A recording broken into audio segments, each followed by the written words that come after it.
Inilah yang untuk buat kita bekal keyakinan pedang untuk menghunjam, untuk menghunus musuh-musuh di hati kita. Mari kita berperang. Bismillahirrahmanirrahim. Mengheningkan cipta. Mulai masuklah ke dalam dirimu. Cari musuhmu. Tebas. Kalahkan dia. Bismillah. Silakan.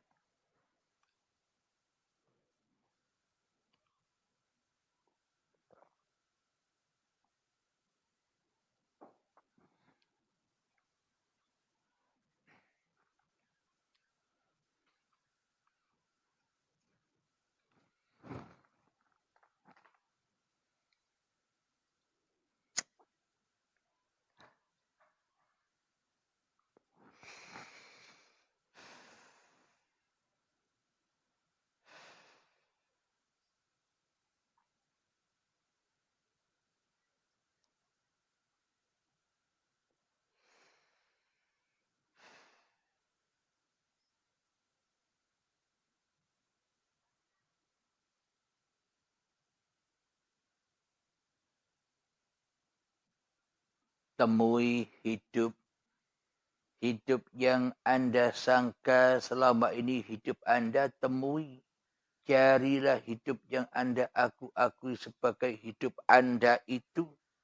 Cari mukanya, cari warnanya, cari bentuknya.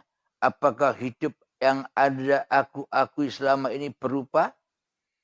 Apakah hidup yang Anda akui sebagai hidup Anda ini selama ini berbentuk? Apakah hidup yang Anda akui sebagai hidup Anda ini selama ini berwajah, berupa, berwarna, berbau? Silakan cari. Buktikan bahwa bila hidup ini hidup Anda, buktikan mana dia, di mana dia. Cari sampai ketemu. Kalau Anda sudah menemukannya, Anda bisa mengalahkan diri Anda dan Anda bisa mengalahkan musuh-musuh Anda, yakni iblis, setan, jin, hawa nafsu, dulur papat, lima pancar itu akan tumbang. Silakan dicari hidup yang Anda akui sebagai hidup Anda itu.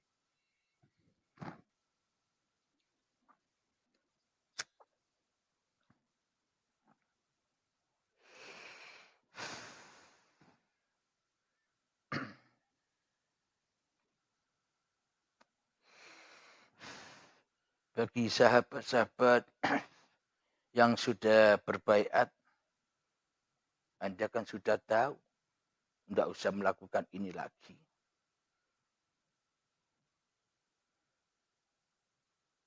Latihan-latihan ini hanya bagi saudara-saudara, sahabat-sahabat kita yang masih perang-perangan sendiri. Belajar memerangi diri. Karena sudah tahu musuhnya. Bila tidak tahu musuhnya, bagaimana bisa perang?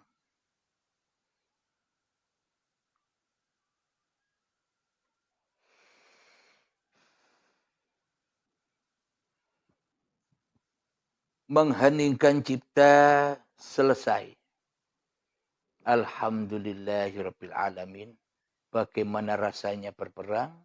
Nanti bila ada kejadian-kejadian yang aneh di dalam peperangan itu, silakan dikirimkan apa kejadiannya di nomor admin WA 0822 4564 7438. Insyaallah kami balas.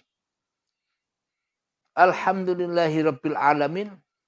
Mari kita lanjut kembali bahwa sebenarnya Al-Quran ini, kitabullah ini bukan hayalan, bukan dongeng. Yang katanya kejadiannya nanti. Katanya neraka itu nanti. Bila neraka itu nanti, bila surga itu nanti, bagaimana mungkin Kanjeng Nabi Muhammad bisa memasukinya? Coba dihayati, coba ditafakuri. Bila neraka itu nanti dan surga nanti, berarti Nabi Muhammad ketika Isra Mi'raj kan tidak bisa masuk. Karena surga dan nerakanya nanti. Ketika Nabi Muhammad ditunjukkan neraka, diajak masuk ke neraka, melihat orang-orang sudah pada disiksa. Ada yang dipotong-potong sendiri lidahnya. Dipotong wutuh lagi. Dipotong wutuh lagi. Dipotong sendiri. Ada yang tangannya dipotong-potong sendiri. Wutuh lagi. Dipotong-potong sendiri. Wutuh lagi. Ada kakinya yang dipotong-potong sendiri. Wutuh lagi. Dipotong-potong sendiri. Wutuh lagi. Ada yang kepalanya disok timah. Telinganya disok timah. Hancur lebur. Wutuh lagi, disok lagi. Hancur lagi, wutuh lagi, disok lagi. Hancur lagi, wutuh lagi, disok lagi. Ini semua kiasan-kiasan cerita dohir. Maknanya sudah ada di batin kita. Sudah ada di hati kita. Sebenarnya yang hak.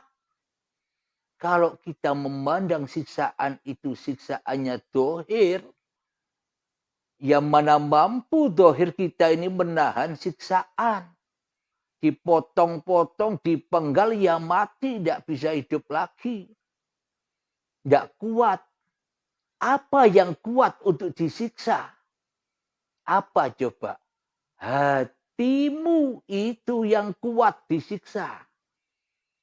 Masalah yang satu belum selesai, datang masalah lagi. Berterus-terusan didatangi masalah. Berterus-terusan didatangi ketakutan. Berterus-terusan didatangi kegundahan yang memanaskan hati. Itu lebih panas dari panasnya api dunia. Api yang tak ada asapnya, yang ada di tiap-tiap hati manusia. Itulah neraka yang berbahan bakar badan-badan manusia dan hati yang keras seperti kerasnya batu. Inilah buktinya bahwa neraka itu hak, bukan dongeng. Bukan cerita besok, tapi sudah kejadian pada tiap-tiap diri manusia yang menyadari. Alhamdulillahirabbil alamin. Mari kita buka bersama. Wahai sobat yang pegang Al-Quran, silakan dibuka juga.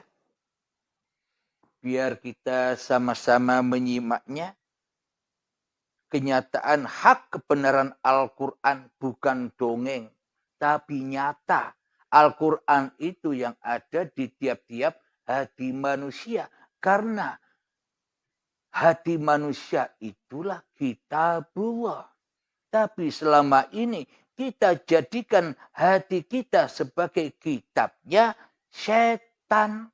Hingga kita selama ini hanya membaca ayat-ayat setan, hanya membaca ayat-ayat cerita diri kita sendiri tanpa kita membaca ayat-ayatnya Allah yang menciptakan diri kita. Sehingga kita sudah masuk di dalam nerakanya Allah, bukan nerakanya manusia. Kalau nerakanya manusia kan besok katanya. Dibayang-bayangkanlah neraka seperti api-api.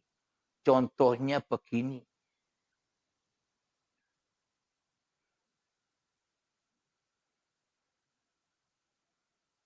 Dibayang-bayangkanlah neraka seperti gambar ini. Nah, kelihatan kan? Serba dohir. Jadi yang disiksa dohirnya. Ini kan pengertian. Ini kan pemahamannya hawa nafsu. Pemahamannya setan. Ini ceritanya setan. Karena setan sok tahu. Padahal neraka dan surga tidak ada yang tahu. Kecuali penciptanya. kecuali Allah. Karena iblis hawa nafsu sok tahu, karena di dalam hatinya menjadi Tuhan daripada mentuhankan Allah, megaya bisa bayang-bayang ke neraka. Itulah nerakanya yang dibayang-bayangkan manusia besok adanya. Tapi neraka di sisi Allah bukan besok, Mas Bro. Tapi sekarang sudah nyata bagi orang-orang yang berakal. Ulil albab yang sudah tahu dengan ilmu-ilmu hikmah. Musi, ini kenangan dari sahabat saya, kakak saya, Kakang Sukirno, yang sudah kembali ke rahmatullah. Alhamdulillahirabbil alamin. Itulah bayangan-bayangan tentang neraka bagi kita selama ini. Kenapa kok kita membayang-bayangkan lidahnya dipotong-potong seperti yang digambarkan oleh manusia? Tangannya dipotong-potong sendiri. Apa yang dibayangkan manusia? Karena manusia hanya membangun lahir saja tanpa membangun jiwanya. Karena jiwanya tersesat, maka pemahamannya ya serba syariat. Pemahamannya ya serba badan. Sehingga yang disiksa anggapan kita selama ini badan-badan kita. Sehingga digambar-gambarkanlah oleh hawa nafsu. Tapi sebenarnya apa lambangnya orang-orang yang dipotong-potong sendiri lidahnya wutuh lagi. Dipotong-potong sendiri lidahnya wutuh lagi. Apa sebenarnya? Hakikat sebenarnya cerita itu adalah ketika di dalam hati kita yang wujud masih manusianya. Yang hidup masih manusianya. Yang berkuasa masih manusianya. Inilah kedustaan. Apa yang kita bicarakan serba dusta, serba bohong. Inilah yang dimaksud lidahnya dipotong-potong sendiri dengan ketidakjujurannya. Kenapa? Ketidakjujuran di dalam bertuhan. Ketidakjujuran di dalam berakidah seperti akidahnya junjungan kita Nabi Muhammad sallallahu alaihi wasallam yang selalu mentauhidkan Allah di dalam hatinya daripada mentauhidkan diri Muhammadnya di hatinya. Jadi pendengarannya bohong, jadi apa yang dikatakannya serba bohong, amalnya serba bohong, kakinya serba bohong, telinganya, tangannya serba bohong, otaknya serba bohong. Maka dari itu selalu dipotong-potong sendiri dengan kebohongannya. Itu maksudnya. Bisa dipahami? Alhamdulillahirabbil alamin. Mari kita buka di surat Al-Anbiya berhubung saat ini masih di bulan kelahiran, memperingati kelahiran Nabi Muhammad sallallahu alaihi wasallam, tetap saya membawakan di dalam surat Al-Anbiya para nabi-nabi agar kita tahu sejatinya cerita para nabi-nabi itu bukan cerita dongeng masa lalu, tapi sudah nyata di dalam tiap-tiap hati manusia yang sudah kembali kepada Tuhannya. Nyata adanya. Bismillahirrahmanirrahim. Al-Anbiya ayat yang ke-97. Bismillahirrahmanirrahim. Waqtarabal wa'dul haqqu fa idza hiya syakhisatun absarul ladzina kafaru.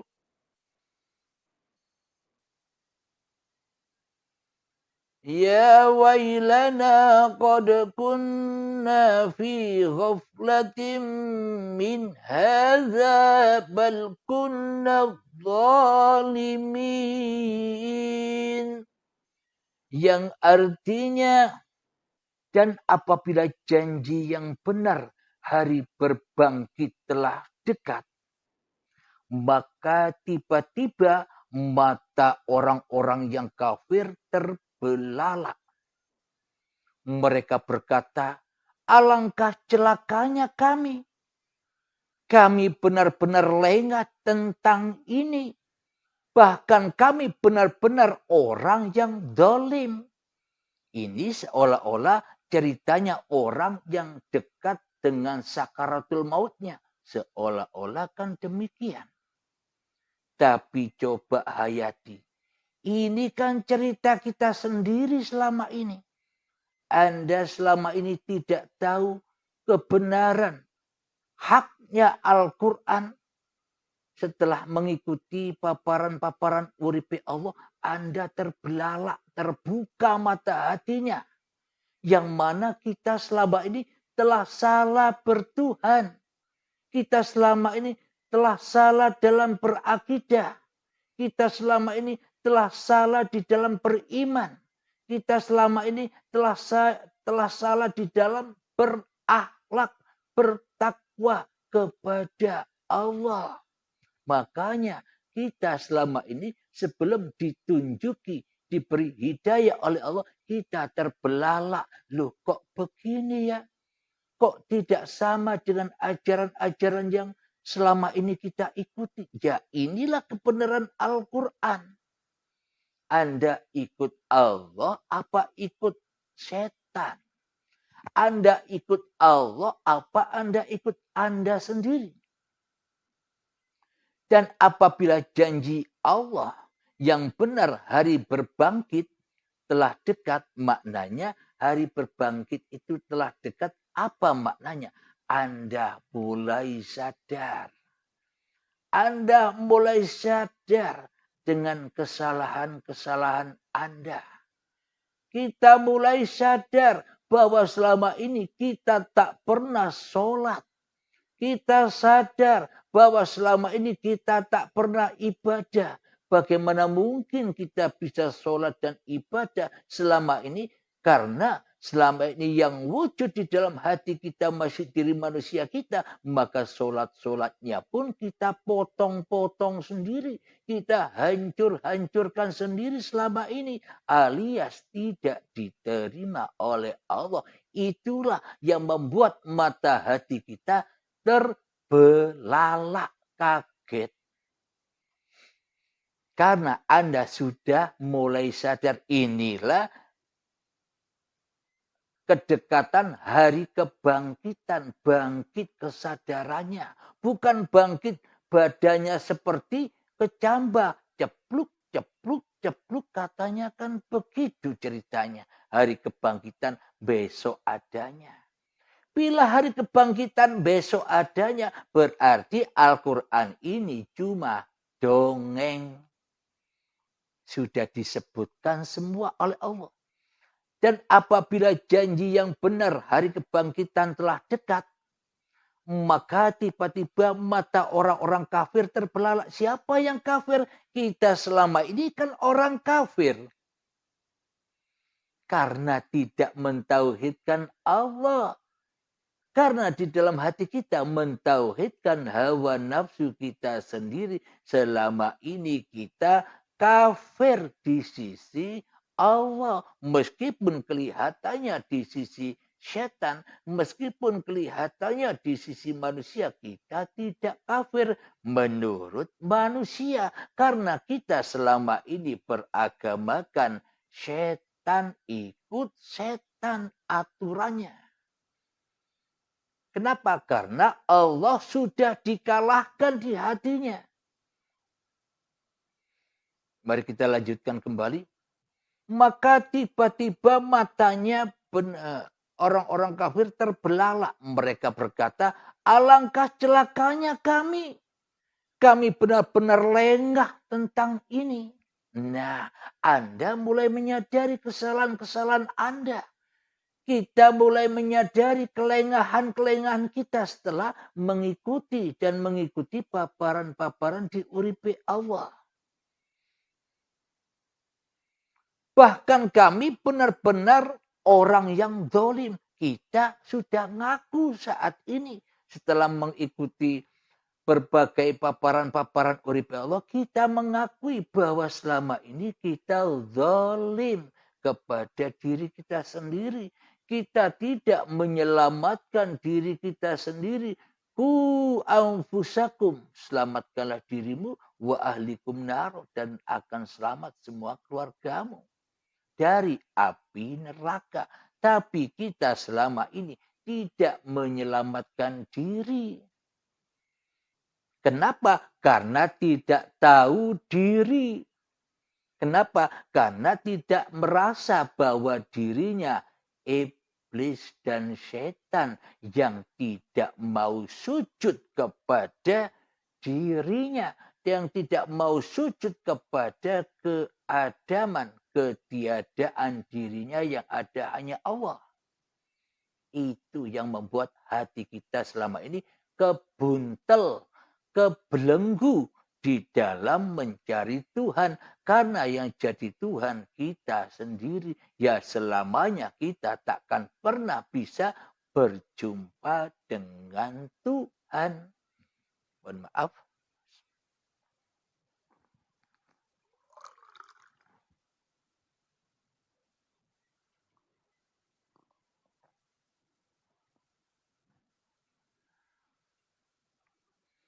Alhamdulillahirabbil alamin.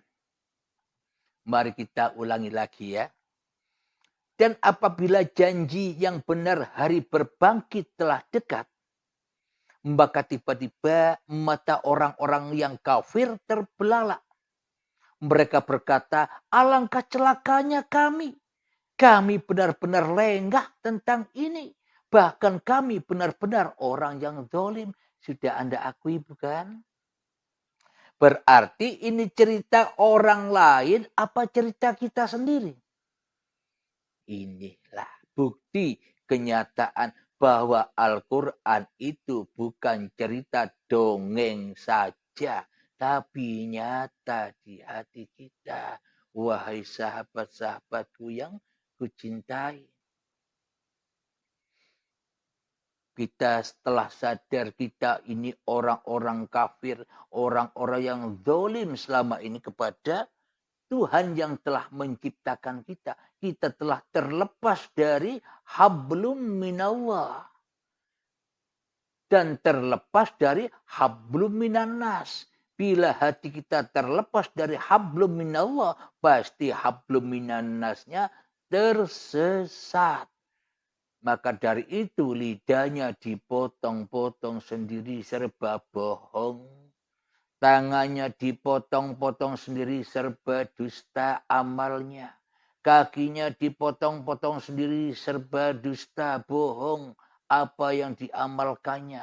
Makanya dari itu tak akan diterima seluruh ibadah dan sholatnya. Karena bagaimana mungkin diterima ibadah dan sholatnya sedangkan Tuhannya tidak sama dengan Tuhannya Nabi Muhammad. Alhamdulillah kita lanjutkan ayatnya yang ke-98. Bismillahirrahmanirrahim. Innakum wa ma ta'buduna min dunillahi hasaba jahannam. Antum laha waridun. Yang artinya, sungguh kamu orang kafir dan apa yang kamu sembah selain Allah. Cocok sudah dengan pemaparan yang ada di uripi Allah. Inilah kenyataan haknya kebenaran Al-Quran. Adalah bahan bakar jahanam. Kamu pasti masuk ke dalamnya. Kapan? Ya sekarang, bukan besok. Hasabu fi ilmadi.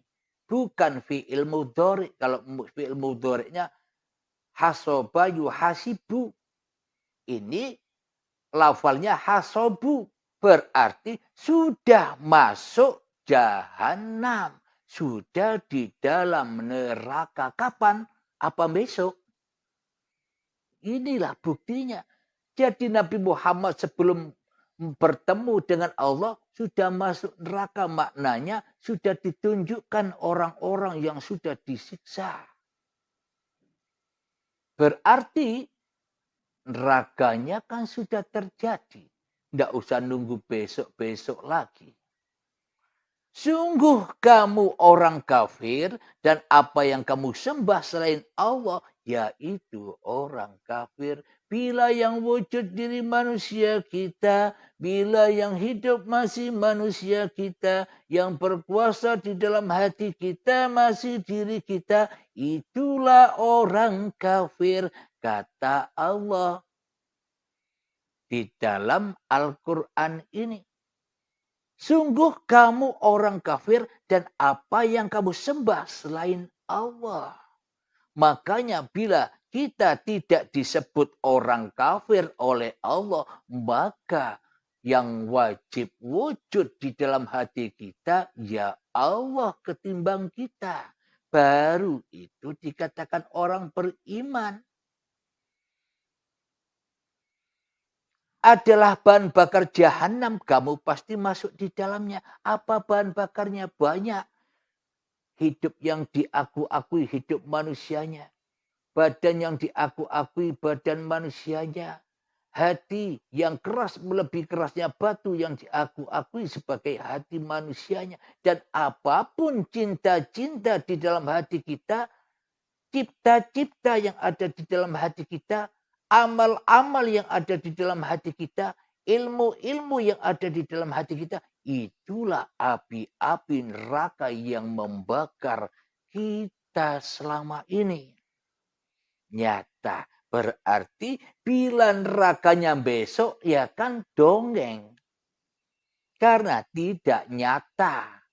Jadi iman itu harus nyata kepada siapa kita beriman. Bila kita beriman kepada Allah berarti kan Allahnya lebih nyata. Allahnya lebih wujud daripada kita. Itulah iman. Jadi kalau Allah sudah menyatakan bahwa manusia masuk jahanam ketika di dalam hatinya yang disembah selain Allah, ya kejadiannya bukan nanti, tapi sekarang. Bila kejadiannya nanti, bagaimana mungkin kita bisa merasakan panasnya neraka karena kita tidak ada nanti. Bagaimana mungkin kita bisa masuk neraka sementara kita tidak ada.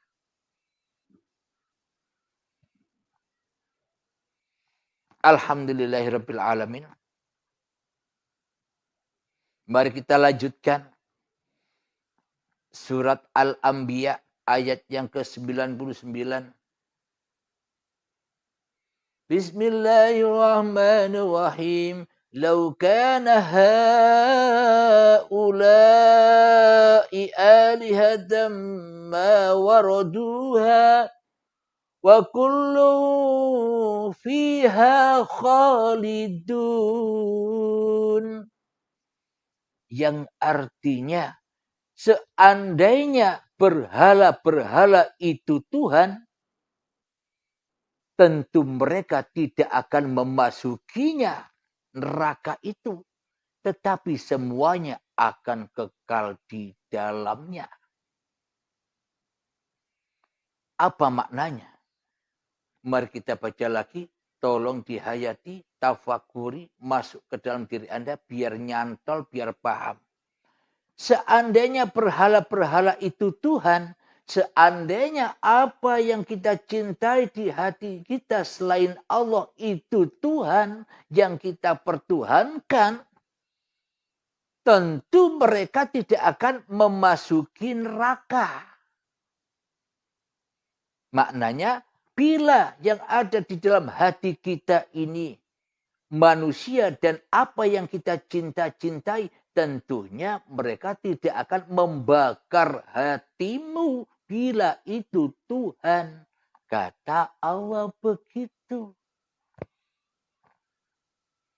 Tetapi semuanya akan kekal di dalamnya. Kita akan kekal di dalam neraka bila kita tidak hijrah masuk ke dalam agama Allah.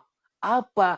Pasrahkan kembali hidup dan badan ini serta apapun yang ada di dalamnya, amal apapun, ilmu apapun, aktivitas apapun, dikembalikan, dirojiunkan kembali kepada Allah, maka kita akan hijrah kepada alam baka, pindah alam dari alam kemanusiaan, pindah ke alam ketuhanan. Jadi pindah hijrah dari linas menuju lillah.